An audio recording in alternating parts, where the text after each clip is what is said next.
It was a sluggish Sunday morning as the rain continued to pour down over the streets of Verde.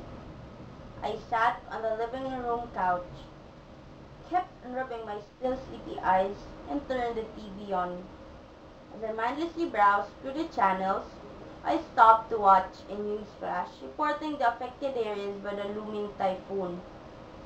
There was a long list of cities and municipalities, and I turned the set off out of plain lack of interest. Monday morning, and rain continued pouring. As I was finishing my cereal, I noticed patrolling officers on the streets. I curiously poked outside the window. Water was already waist deep. Apparently, there was an evacuation order from the local government that I wasn't aware of.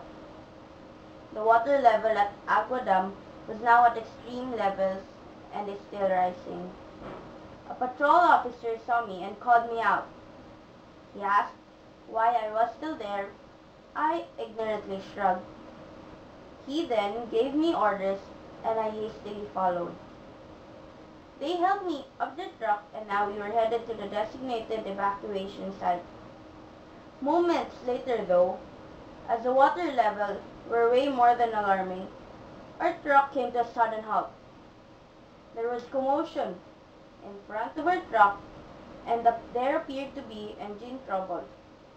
We were now stuck and tension was building.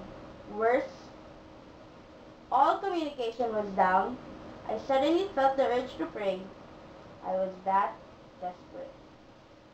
Other evacuees were blaming the illegal logging operations reportedly happening in the nearby towns. If not for this, Agua Dam could have still accommodated this much rainfall. I was silently agreeing. Hours passed and we were now a lost cause.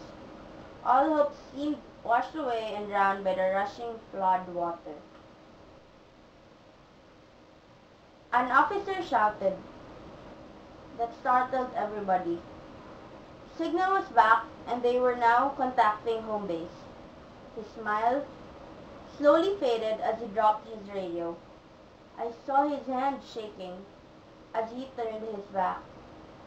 Confused, his co-officers asked him. Wala na Brad, he said. The concrete supports of the dam had just collapsed. Home base, he said, will not risk sending help to us. The ground began to shake, and an officer stood and pointed at the huge wave of flood water coming our way. I closed my eyes in complete fear, anticipating my horrible death. I suddenly awoke by the loud hissing sound of my kettle. Diyos Mariosep, panaginip lang pala, I said. Another news flash played. Panting, we carefully read the information. My city was not mentioned among the affected areas. A sense for environmental concern suddenly overwhelmed me. I promised myself that I will take an active part in the fight against the unlawful industries harming the environment. This will be my cause, I said.